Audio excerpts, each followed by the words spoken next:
So 23% of young people said that they attend religious services weekly, but 31% of adults reported that they were going weekly. The natural gravitation and importance of community as in a reflector of identity and how we see ourselves, that doesn't go away whether you're in a gang or whether you're just a family or whether you're in a church. The culture of community is not stopping. It's just migrating beyond the church walls. And that is, like, kind of theological principles aside, that's very sad to me. The efficiency or the efficacy or the validity of the church, thank God that it doesn't depend just on us. Yeah. Whoop, whoop. Welcome to KT, Kingdom Thinking, where the thoughts are being had about the kingdom, Josh. All right, what's up, man? How you doing? I'm well. How are you? Good. I'm celebrating the 50th episode I can't believe we've done this 50 times. of Kingdom Thinking. Yeah, that's wild. Isn't that incredible? It is, truly. Happy birthday, KT. 2,000 views between 50 videos. We are like something else, my friend. Anyway, the topics are still hot. They are. The weather's getting cold, but the topics are hot. Dude, keeps us warm all night. So I got a joke for you. Okay. Why did the high schooler leave his church? I don't know. Because he got tired of Little Caesars. Yeah, that's true. Little Caesars does get annoying after a while. I love Little Caesars. But today we're going to talk about the youth and the disconnect between the larger traditional church and missing the next generations, or why in Exodus continues to happen among the youth. Yeah. So we're going to talk about different reasons for that and hopefully be of some insight and some help.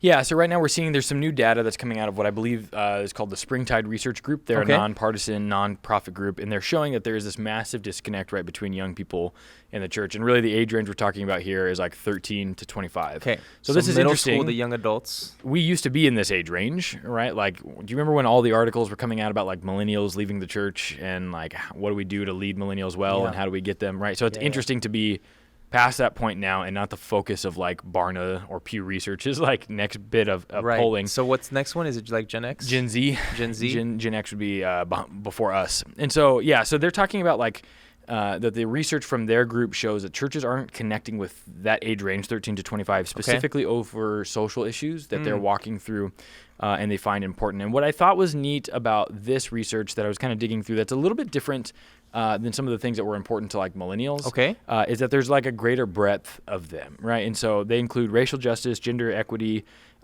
which is interesting. Gender equity is different from what millennials probably would have coined as gender equality, right? And so there's an interesting kind of shift there. Immigration rights, income inequality, and gun control. So millennials cared about all of these things as well, but probably not to the level of intensity, right, that we're seeing for Gen Z. And the technological proliferation didn't happen as intensely, and so you couldn't, in the same essence, right, create such a movement that you can through things like TikTok now, right? Right. And so, but the biggest disconnect that we're seeing involves LGBT rights. And now this is something that is not unique to Gen Z. This really actually started with probably the millennial core. A few generations. Yeah. So 71% of youth say that they care about gay rights, but feel that 44% of religious communities or only feel that 44% of religious communities care about that same issue. And this was a survey that was done of over 10,000 people across the country. And what's interesting is this is not just Christianity, right? Like this is various faiths. Not just evangelicals. Yeah. So this spans all the Gen Zers in all of the different religious faiths and traditions. And so we're seeing also with this is 78% of young people identify as spiritual but not religious. Which is a phrase, man, that I'm not a fan of and have never been, mainly because I'm not really sure it means what that anything. Means. Yeah, it's such a nebulous kind of like topic, right? It feels like a distinction without a difference in a lot of ways. 23%. It feels like I want my lawyer kind of thing. Like I don't answer questions from telemarketers kind of thing. It's like, it depends on what the definition of is, right? To quote the famous Bill Clinton. So Gen Zers wouldn't get that reference, by the way. Oh, yeah, that's all right. That was for me. Yeah. So 23% of young people said that they attend religious services weekly, but 31% of adults reported that they were going weekly in a Pew Research poll that was done in 2019. Okay. So what do you think, before we dive in, what hits you about these numbers? Okay, so there's a few things here that are interesting to me. The first one is the spiritual but not religious. Yeah. I think this has been the case for a while. Sure. I don't think this is specific to Gen Z, but I think, like you said, technology, the way that messages can be communicated and then they evolve and have a life of their own. Right. I think that makes the issue of morality in a post-religious society more pertinent. Yeah. In other words, I think that youth who have no religious affiliations, who've never been to a church, as well as kids who are growing up in the church, they're having to answer the same questions now. Yes, for sure. Because their worlds aren't as far apart as they were before. Yep. And so, wait a minute, I'm seeing, let's say that this is their observation, right? I'm seeing people of color get treated differently than not people of color. Right. I'm seeing LGBTQ people have these issues or all these issues that they're talking about. What do I think about that? They're not answering it from a religious perspective, but they are coming to an ethical conclusion about it. Yeah. That to me is interesting about the spiritual but not religious, because that feels spiritual, doesn't it? Yeah, precisely. Going to a rally, making posters, standing up, blacking out your profile for Black Lives. That feels spiritual. But you're not connecting it to a traditional line of thinking that comes from religious convictions. Yeah. That's fascinating to me. So I don't like that phrase either, but I understand its potency as far as what people's experience is with that. Yeah. So that's the first thing that I think we should camp on. The second thing regarding LGBTQ rights is I would want a little clarification on what people mean by rights. Like, are they talking about marriage, or are there other things in that bucket that people mean?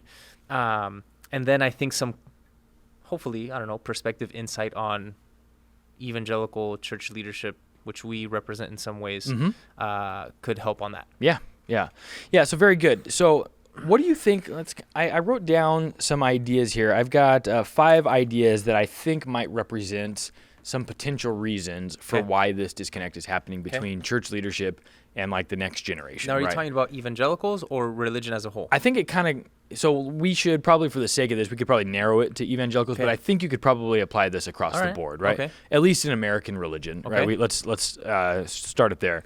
So one of the thoughts I had is that leaders in churches are growing older and transitions of power are not happening to next generations. And so I know this to be true from data I've seen in the Christian world, right? So older senior pastors are continuing to get older, and we are starting to have, like millennials step into these things now. Millennials do represent the largest workforce in America now, and so some of that is transitioning into 25 churches. To 40-year-olds? And the 40 is probably about the oldest. 1981, 82 seems to be somewhere in that range. Yeah. And so we are seeing some transitions of power pass to that next generation, but we're also seeing a lot of it not happening, right? The average age of the senior pastor is getting older, I think, since like 1990. Dang. There. And so what do you think in terms of that being a potential reason for disconnect, right? Like now we have almost 2 generations of gaps between those in church leadership and people that are stepping into their own theological conviction thoughts and forming their own spiritual life. So I think that we have 2 realities happening in opposite directions. And what I mean by that is that kids who are growing up in churches are experiencing a very similar world to kids who are not growing up in churches. And at the same time, kids who are growing up in churches, when I say kids, I'm referring to Gen Z 13 to 25, and I don't mean that in a condescending way. 13 to 25-year-olds, they're experiencing a simultaneously different world than the people they go to church with. That to me is also fascinating, because the leadership of, I don't know, like the baby boomers or the typical CEO, senior pastor aged person in these religious organizations, right? I haven't seen dialogue, literature, discourse, media, anything to suggest a good faith attempt to actually connect or interact in the worlds of some of these older generations, millennials, Gen Zs, so on and so forth. So what's happening is that the newer generations are getting crowded out methodologically or philosophically, meaning, okay, I have questions. Right. This is not a space for me to ask those questions. I guess I got to go somewhere else. So now TikTok or Instagram or, I don't know, some random news channel or YouTube channel, that becomes more of an authority and a conversation and a formational space. Yeah. Because for me, this isn't a formational issue. Right.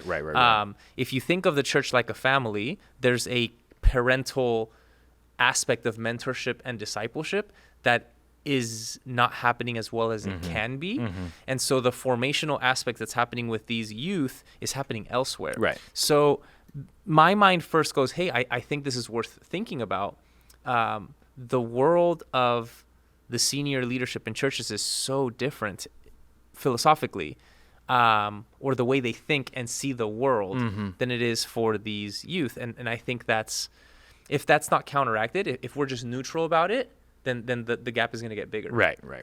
Yeah, and so I'm particularly interested in the idea of what you're talking about, where they go out of church confines to seek some type of answer. And I think it's doubly important to kind of camp on that momentarily, because what that represents is like they're being allowed into this dialogue, right? And so it's like there's a comment section on YouTube, you can DM on Instagram or TikTok, right? And so there are these natural methods by which they can participate, right, ask questions, have thoughts answered, get into their own debates and kind of sharpen their own skills as they best understand them. Yeah. And that's all happening whether or not it's happening in the church or outside of it. And so it's a very interesting, it's like the culture of community is not stopping. It's just migrating beyond the church walls. And that is, like, kind of theological principles aside, that's very sad to me, right? Yeah. Like I think there's an important thing that we miss out on when we're not leading in communal dialogue that we attempt to kind of not just foster, but really lead the way on. Right. And we miss out on that in a big way. And conversely, I have seen churches capitalize on this. Yeah. We used to do an intergenerational service at my church where once a month they would have the youth be the ushers. Yeah. Lead worship. Yeah. Like I would preach on that Sunday. And so there was an intentional effort to say, here's the torch. Yeah, you matter. At least for one Sunday of the month, you're gonna lead us there. You matter now, right? Like you're important. Was it perfect? No. Was it messy? Were there hiccups? Yes, of course. Like you're having 14-year-olds trying to lead. You know what I mean? Yeah. But the very fact that they were given that place, right, and they were given the permission to not do it perfectly, right, was meaningful. The people who were there at that time, when I was there, they're still there now. Yeah. And I don't think that's a coincidence. Yeah. And so your comment is really important, that the natural gravitation and importance of community as in a reflector of identity and how we see ourselves, that doesn't go away whether you're in a gang or whether you're just a family or whether you're in a church. Right. So that's very important. Good. Okay, so what about the idea that American evangelicalism aligning itself with some conservative politics, maybe explicitly or over-explicitly throughout America, is in some cases hurting the witness? Yeah, so I mean, CNN has talked about this enough. I don't want to beat a dead horse. Not that CNN is the only authority for me in news. I would have enough issues with them the same way I would have with Fox. My point being that this seems like an old talking point to me. Yeah. In terms of, let's blame Christians let's latch on the pitfalls of conservative politics or conservative religion to the Christianity and see that's the reason why. I don't think it's that neat.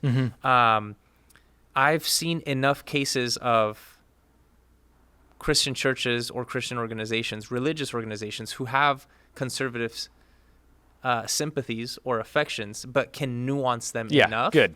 So what I would say is, yes, you're going to be able to find Westboro Baptist Church, right? Whatever they're doing over there. Yes, that's terrible. Yes, your youth should leave that church. Yeah. What I would want to say is that I think the problem of American religion with politics is a lot bigger than the next generation of youth and stuff like that. So that's, insofar as that's my conviction about that issue, I would say, for evangelicals who have those conservative sympathies, make sure to nuance them enough so that you're not crowding out the thought worlds and the existential worlds of your youth who didn't grow up under Ronald Reagan and Jimmy Carter. Yep. You know what I'm saying? Good. All right, what about the idea that people are just getting more secular and there's nothing we can do about it? You think this is a convincing reason? No, that's hilarious to me. Okay. So this is the same tune that every generation thinks theirs is the worst. Every generation thinks that the world is going to end, right? So my parents say, hey, when we were growing up, we didn't have to lock our doors. Why? Because people had decency. Right. Now, look at all these youths and these hoodlums and all of a sudden, I'm like, okay. But in the 1940s, they thought the same thing, and they had 2 world wars. Yeah. Post-millennialism died after 2 world wars, right? This optimistic, like everything is going to get better. Yeah. No, it's not. Yeah. So that seems silly to me because anecdotal evidence is not sufficient to substantiate a view that, hey, things are just getting worse. So that's silly to me. All right, good. That strikes me as like the same people are like, we didn't have to wear helmets when I was a kid. But you should have. Yeah, we didn't have to wear seatbelts either. Yeah, there's probably a reason things are the way they are then. Good. Okay, next one. Young people probably need to spend more time in churches to see the good work that's actually happening. Right? So, do you think this kind of flows both ways and coming from the other direction a bit? I like this one. I think that it's easy to make a YouTube channel where we're making fun or pointing at the hypocrisies and shortfalls of the church. But I'm going to speak from my experience here because if I'm not careful, I can get a little cynical too. Mm-hmm. And then I think about how many funerals I've been to, how many burials, how many weddings, how many youth I've mentored, how many times I've cried with somebody over, I don't know, the splitting of their parents or some real life thing that you don't get on the internet. But you're there with the person, someone confided in you. That is, that changes you. Mm-hmm.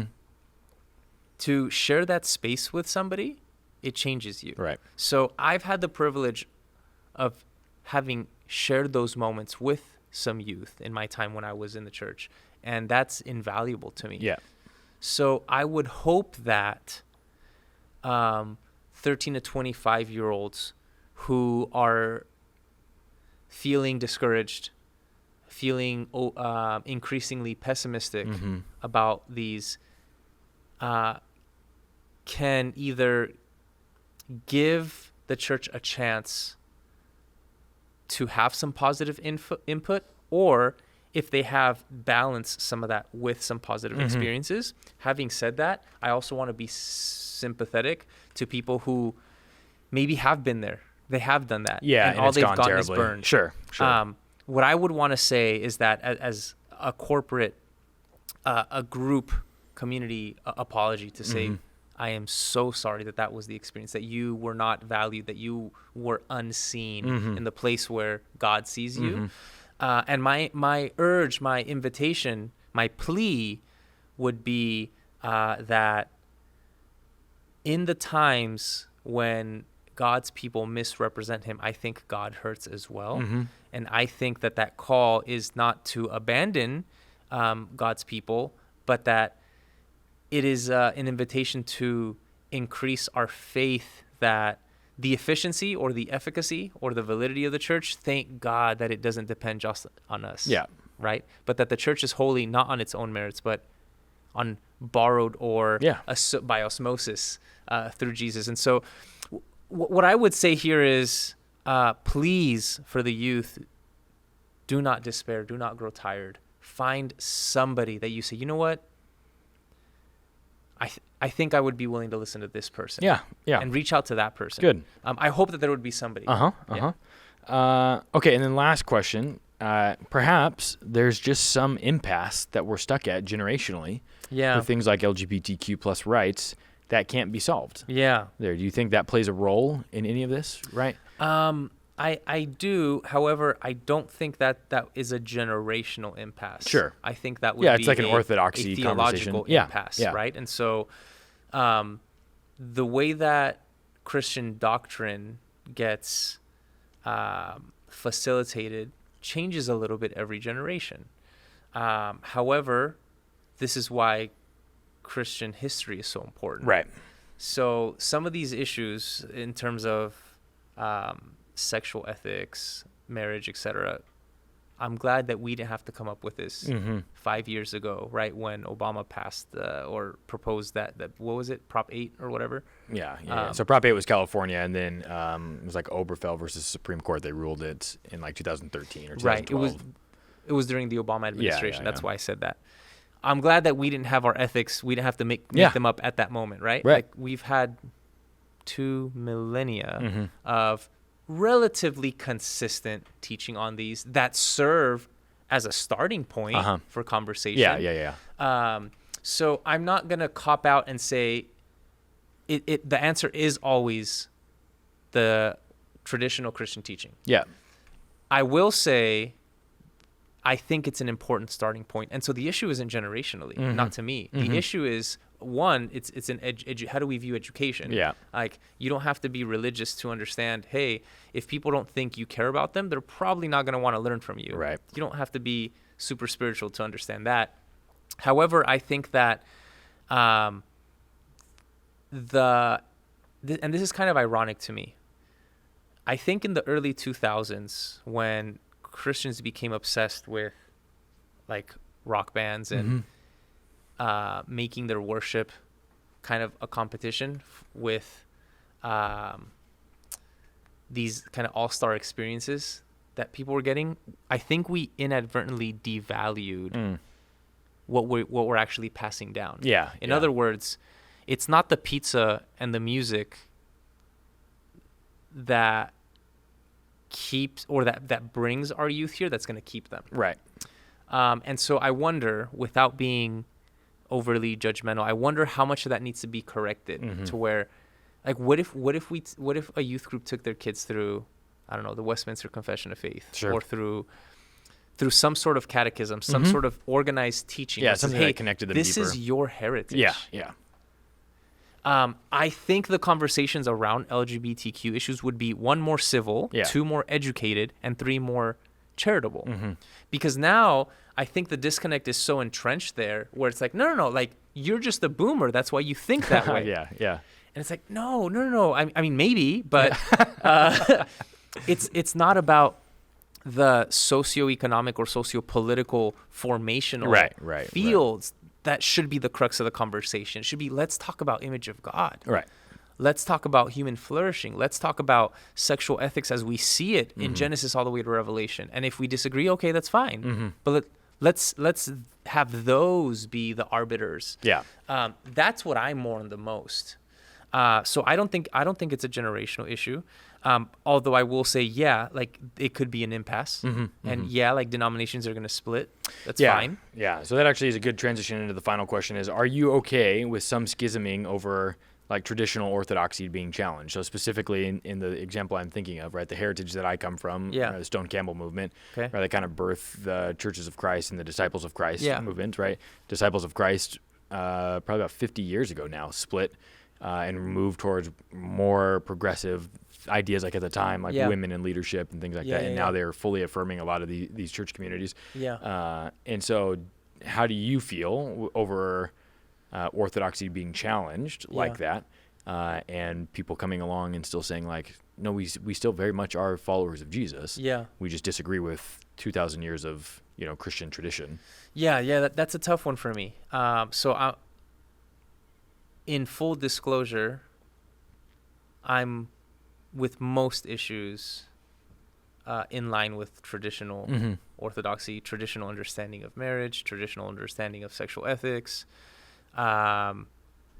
Probably some issues where I would diverge is women in leadership, definitely not slavery, right? I don't think people should be slaves. So thanks for clarifying. It only took 50 episodes to get that out there. And I say that in reference to like Enlightenment or the boom of American theology. Like, these people still had slaves. And I'm not saying that. So just to clarify. So I don't think we can prevent that is the first thing I would say. Okay, interesting. So I don't want to be surprised by that which I think is inevitable. I think the schism or divergence, like, it's going to happen, like Paul and Barnabas. Now, the tricky thing for me is, okay, is splitting over woman in leadership, is that a Paul and Barnabas thing, or is that like the Christian church and Arius thing? Christian versus a non-Christian thing. Correct. Correct. Yeah. That's where I think it gets trickier, because everybody's going to fall on some sort of authority. And then at that point, how do you discuss which authority is higher without being circular. Yeah. That gets trickier, Yeah. just philosophically. So again, in order to avoid that stalemate, I would say, please, set the soil for conversation first, with relationship, with Right. charity, with actual life together, so that when it comes to something like a stalemate, I don't know. I may disagree with a church that is fully affirming, Mm-hmm. but I could still have love and respect Mm-hmm. for those people, Mm-hmm. and I could still be able to sit down with them. Would you take the Eucharist with them? Well, see, right? Like, would I go as far as say I could still worship with you? Yeah. I don't know. Yeah. I don't know. Good questions, I don't man. know. Good questions being asked. Yeah. So I'm saying I'm not going to take on the burden to Yeah. say these are the lines. Well, at least not one 20-minute video. No. Right. But what I am saying is the tone of that conversation doesn't have to be combative. Sure. You know what I mean? And I think that when the older generations, so I think this goes both ways, because it's the youth cannot simply blame the older generations for this, and the older generations can't simply say, well, we passed the torch and they didn't take it. Yeah. Like, both people here need to do an about face in some ways. Say, okay, for the sake of the gospel, we need to do better. Sure. Good. Yeah. Good stuff, man. That's all I got, dude. All right. Yeah. Well, let me know when you want the next interview. Yeah. What do you guys think? These are really tough topics, and you could hopefully hear from our tones. We care about this, because we care about people. I care more about the youth in our churches than I do about being right. Yeah. I'm willing to be wrong about something for the sake of relationship with people who are being invited to the table by Jesus. Mm-hmm. And I think if we had more of that, we could prevent so many things. Yeah, definitely. So let's do preventative rather than Reactive. restorative. Yep. What do you guys think? Leave us a comment. Make sure to check us out on the JUCE app, and make sure you have some of this cake for our 50th episode. Yeah, hey, thanks for tuning in to all 50, man. It's been fun to have you guys in the comments and be a part of the interaction and stuff. So I'm the one who does all the commenting, so Yes, yell he at me, does. not at Hansel. But we appreciate you guys. We're really grateful to have gone on this ride with you. Absolutely. Been good. We'll see you next time on Kingdom Thinking.